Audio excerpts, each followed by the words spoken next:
Hapa kuna nani hapa tena?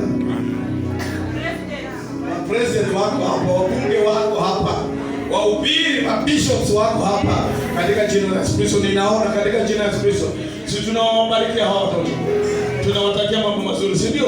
Walio na magonjwa inawasumbua inatoka sasa katika jina la Yesu Kristo. Tunaharibu, tunakemea katika jina la Yesu Kristo.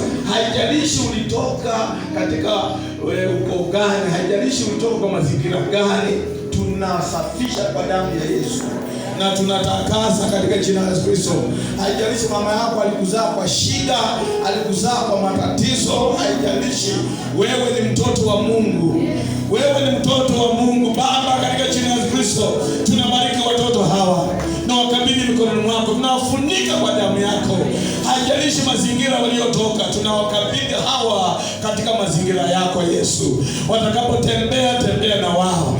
Waanze pamoja na wewe sasa, na mimi najua Mungu utaandamana na wao. Baba, katika jina la Yesu Kristo, tunaombea maisha ya wazazi wao, tunaombea maisha ya jamii yao, tunaombea maisha yao. Mungu utakuwa na wao, unaondoa magonjwa na udhaifu katika maisha yao. Wanapoenda kufundishwa, watu washike maneno haya yawasaidie katika maisha yao. Ni katika jina la Yesu Kristo aliye Bwana na Mwokozi wetu.